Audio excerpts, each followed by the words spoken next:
Praise లాడండి. మన subscribers అందరికీ దేవుని పేరట వందనాలు. ఇంకను మరి ఛానల్ సబ్స్క్రైబ్ చేసుకోకపోయినా కూడా మరి మన ఛానల్ ఫాలో అవుతున్న వాళ్ళకి కూడా దేవునికి వందనాలు. మరి మీరు కూడా ఈ ఛానల్ని సబ్స్క్రైబ్ చేసి దేవుని యొక్క పరిచర్యలో పాలు పంచుకోవాల్సిందిగా మరి ప్రభు పేరట మనవి చేస్తున్నాను.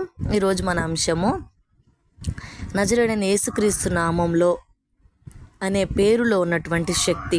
ఈ లోకంలో ఎన్ని పేర్లు ఉన్నప్పటికీ, ఎన్ని నామములు, వెరైటీ నేమ్స్ ఉన్నప్పటికీ, మరి గొప్ప గొప్ప పేర్లు ఉన్నప్పటికీ ప్రభు నామంలో ఉన్నటువంటి శక్తి ఏ నామంకి లేదండి. అందుకే వాక్యం సెలవిస్తూ ఉంటుంది, అన్ని నామముల కంటే పై నామము యేసుక్రీస్తు నామము అని. ఇక్కడ మనము ఒక అంశాన్ని లేదా ఒక సందర్భాన్ని చూద్దాం. పుట్టుకతో కుంటివాడైన ఒక మనుషుని యొక్క దయనీయమైన స్థితి వెండి బంగారం మార్చలేదు, కానీ నజరేయుడైన యేసుక్రీస్తు నామంలో ఉన్న శక్తి మరి తన యొక్క స్థితిని ఏ విధంగా మార్చిందో ఈరోజు మనం చూడబోతున్నామండి. మరి మనందరి దగ్గర బైబిల్స్ ఉన్నాయి కదా. అపోస్తుల కార్యాలు 3వ అధ్యాయము మొదటి నుంచి కొన్ని వచనాల్లో ఏమని రాస్తుందంటే, పగలు 3 గంటలకు ప్రార్థనా కాలమున పేతురును యోహానును దేవాలయంలోకి ఎక్కి వెళ్ళుచుండగా పుట్టినది మొదలుకొని కుంటివాడైన ఒక మనుష్యుడు మోసుకొని పోబడుచుండెను. వాడు దేవాలయంలోకి వెళ్ళి వారిని భిక్షమడుటకు కొందరు ప్రతి దినము వారిని శృంగారం అనే దేవాలయపు ద్వారం వద్ద ఉంచుచూ వచ్చిరి. ఇక్కడ శృంగారం అనే దేవాలయపు ద్వారం దగ్గర కొందరు ఈ పుట్టుకతో కుంటివాడైనటువంటి ఈ భిక్షగాడిని లేదా కుంటివాడిని మరి కొందరు ఎత్తుకొని తీసుకొని వెళ్ళి ఆ దేవాలయపు ద్వారం దగ్గర కూర్చోబెడుతున్నారు. ఎందుకంటే మరి తను నడవలేడు, కుంటివాడు కాబట్టి నడవలేడు, పని చేసుకోలేడు. మరి తన యొక్క జీవనాన్ని కొనసాగించడానికి తనకి ఏ ఆధారము లేదు కాబట్టి భిక్షం అడుక్కుంటూ తన జీవనాన్ని కొనసాగిస్తున్నాడు. ఆ భిక్షం అడగడానికి కూడా వెళ్ళే పరిస్థితి ఇతనిది కాదండి. చూసారా, కొందరు ఇతన్ని ఎత్తుకొని వెళ్ళి అక్కడ కూర్చోబెడితే తప్ప మరి అతనికి ఆ భిక్ష కూడా లేదా అతనికి ఆ యొక్క జీవనాధారం కూడా లేనటువంటి ఆ పరిస్థితి అన్నమాట. అలాంటి పరిస్థితుల్లో మరి కొందరు ఆ శృంగారము అనే దేవాలయపు ద్వారం దగ్గర అతను కూర్చోబెడతా వస్తున్నారు. ఇది ఒక ఆనవాయితీగా వస్తుందన్నమాట. అలాంటి రోజుల్లో దేవుని యొక్క యేసుక్రీస్తు యొక్క శిష్యులైనటువంటి పేతురు యోహానులు 3 గంటలకు ప్రార్థనా సమయంలో దేవాలయానికి వెళుతూ ఉంటారు. అలా వెళుతున్నప్పుడు వాళ్ళు ఏం చేస్తారంటే, ఆ భిక్షగాడు ఆ యొక్క దేవాలయంలోకి వెళుతున్నటువంటి పేతురును యోహానును చూసి భిక్షం అడుగుతాడు. అప్పుడు పేతురు అలాగే యోహాను కూడా ఆ భిక్షగాడి వైపు తేరి చూసి అంటారు కదా, ఇట్లా చూడు బాబు అంటే బైబిల్ ఏమని రాస్తుందంటే మా తట్టు చూడుము అనేది. వాడు ఆ మాట అనగానే ఆ భిక్షగాడు ఎప్పట్లాగానే లేదా అందరిలాగానే ఆ పేతురు యోహాను ఏమైనా అతనికి భిక్షం వేస్తారేమో ఎదురు చూస్తూ ఉన్నాడనమాట. కానీ దేవుని బిడ్డలారా, మంచి మాట, విలువైన మాట, కొన్ని కోట్లు పెట్టినా కూడా మరి అంత సాటి లేనటువంటి మంచి మాటని పేతురు అక్కడ అంటాడండి. ఆ మాట ఏమిటి తెలుసా? నువ్వు నా వైపు అయితే చూస్తున్నావు, కానీ నేనేదో భిక్షం వేస్తానని, వెండి వేస్తానేమో, బంగారం వేస్తానేమో, లేదా ఏదైనా డబ్బులు కాయిన్ వేస్తానేమో అని చూస్తున్నావేమో కానీ అని ఒక మాట అంటాడు. ఏంటి తెలుసా అండి? నా వద్ద వెండి బంగారం లేదు, కానీ నా వద్ద ఉన్నదే నీకు ఇచ్చుచున్నాను అంటాడండి. ఆయన వద్ద ఏముందండి? పేతురు దగ్గర ఏముందండి? ఏముందో తెలుసా? వాక్యం సెలవిస్తూ ఉంది. ఏమని తెలుసా? 5వ వచనంలో, అంతటా పేతురు, వెండి బంగారం నా యొద్ద లేవు, కానీ నాకు కలిగిందే నీకు ఇచ్చుచున్నాను. ఏంటి తెలుసా అండి పేతురుకు కలిగి ఉన్నది? పేతురు దగ్గర ఉన్నది ఏంటి తెలుసా? నజరేయుడైన యేసుక్రీస్తు నామమున నడుమని చెప్పి వాని కుడి చేయి పట్టుకొని లేపినప్పుడు ఏ చీలమండలైతే పుట్టుకతోనే బలము లేకుండా, జీవం లేకుండా నిర్జీవంగా పడిపోయి ఉన్నాయో ఆ కాళ్ళ యొక్క చీలమండల్లో నుంచి బలం వచ్చేసిందండి.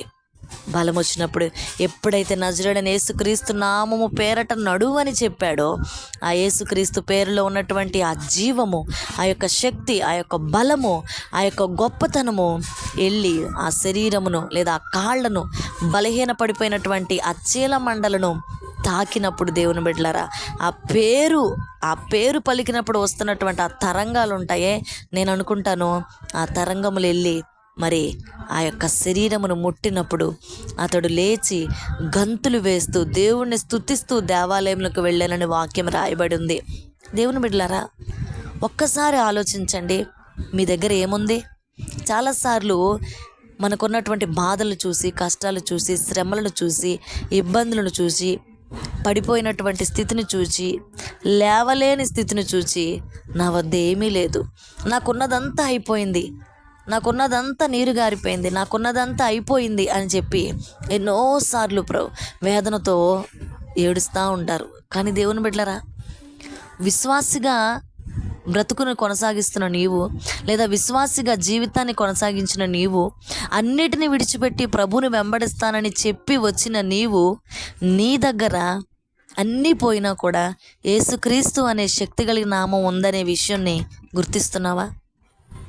అన్నీ పోయినాయి, అందరూ పోయారు, సంపాదించుకున్నదంతా పోయింది, నష్టాల్లోకి వెళ్ళిపోయాము, చాలామంది ఈ రోజుల్లో అనే మాట దివాలా తీసాము, కలిసి రావట్లేదు, అది లేదు ఇది లేదు అని దేవుని నుంచి పక్కకు తప్పుకొని వెళ్ళిపోవడానికి, లేదా విశ్వాస జీవితంలో వీగిపోవడానికి ఎన్నో కారణాలు వెతుక్కుంటూ సమర్థించుకుంటారే కానీ, నిజమే అన్నీ పోయినా కూడా నా వద్ద నజరేయుడైన యేసుక్రీస్తు నామం ఇంకా సజీవంగానే ఉంది, ఎందుకంటే ఆయన సజీవుడు కాబట్టి అని చెప్పి ధైర్యం తెచ్చుకొని మోకరించి యేసుక్రీస్తు పేరట ఎప్పుడైనా ప్రార్థన చేసావా దేవుని బిడ్డ? ఈ వాక్యం విన్న తర్వాత, ఇది చూసిన తర్వాత అయినా నీ దగ్గర ఏమీ ఉన్నా లేకపోయినా, నీ దగ్గర ధనం లేకపోయినా, ధాన్యం లేకపోయినా, సిరి సంపదలు లేకపోయినా, ఒకవేళ నీకు ఇదివరకు రోజుల్లో బహుగా ఉన్నప్పటికీ అవన్నీ కోల్పోయి మరి దయనీయమైన స్థితిలోకి వెళ్ళిపోయిన స్థితిలో ఉన్నా కూడా నీ దగ్గర ఒక సాధనం ఉందనే విషయం గుర్తుంచుకో. అదేంటి తెలుసా? నజరేయుడైన యేసుక్రీస్తు నామం. నజరేయుడైన యేసుక్రీస్తు ఇంకా నీలో బ్రతికే ఉన్నాడు. నీ హృదయంలో ఆయన జీవిస్తూనే ఉన్నాడు. నీ కోసం ఆయన సజీవంగా ఉన్నాడు. కాబట్టి ఆయన పేరట మోకరించి ప్రార్థన చేయి. ఆ భిక్షగాడి స్థితి స్తుతించేలా మారిపోయిందండి. నీ స్థితి కూడా. స్తుతించడానికి పాటలు రావట్లేదేమో, స్తుతించడానికి మాటలు రావట్లేదా, స్తుతించడానికి కారణాలు లేవు, నాకన్నీ నష్టాలే, కానీ మరి స్తుతించే అంత సంతోషకరమైన కారణాలు నా జీవితంలో ఏమున్నాయని నువ్వు ఒకవేళ అనుకుంటూ ఉన్నావేమో. దేవుని బిడ్డ, నీ స్థితి దేవుణ్ణి స్తుతించేలా మారాలి అంటే నజరేయుడైన యేసుక్రీస్తు నామములో నువ్వు ప్రార్థన చేయాలి.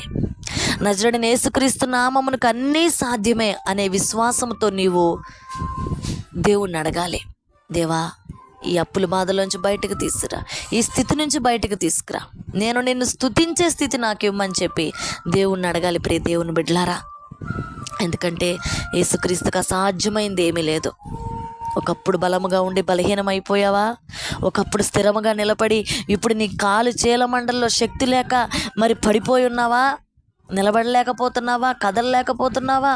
నీ చుట్టూ ఉన్న పరిస్థితులను చూచి, నీ చుట్టూ ఉన్నటువంటి నిన్ను ఇబ్బందికరమైన గాయపరిచే, లేదా నీ మనస్సును వేదన పరిచే పరిస్థితులను చూచి అంతా అయిపోయింది అనుకుంటున్నావా? దేవుని బిడ్డ, మరలా చెప్తున్నాను, అంత అయిపోయినా, ఏమీ లేకపోయినా, ఏమీ ఉన్నా, ఏమీ వచ్చినా రాకపోయినా, నీ దగ్గర ఉన్నవన్నీ పోయినా, యేసుక్రీస్తు నామం ఇంకా బ్రతికే ఉంది. యేసుక్రీస్తు నామం ఇంకా నీ కొరకు సజీవంగానే ఉంది. యేసుక్రీస్తు ఇంకా నీ కొరకు సజీవంగా 2 చేతులు చాచి ఎదురు చూస్తున్నాడు. నా బిడ్డ వచ్చి నన్ను అడుగుతుంది, నా బిడ్డ నా పేరట ఏమడిగినా నేను ఇస్తాను అని ఆయన ఎంతో ప్రేమతో ఎదురు చూస్తున్నాడు. బిడ్డ, దేవుని బిడ్డ, ఈ వాక్యం విన్న తర్వాత అయినా మోకరించి యేసుక్రీస్తు నామంలో నీకేది కావాలో అది అడుగు. ప్రభు నీకు తప్పకుండా అనుగ్రహిస్తాడు. అట్టి కృప దేవుడు నీకు అనుగ్రహించునుగాక. నీ స్థితిని మార్చి ఆయనను స్తుతించే స్థితి నీకు ఇచ్చునుగాక. ఆమెన్. Praise the lord. దేవునికి మహిమ కలుగునుగాక. అందరికీ వందనాలు.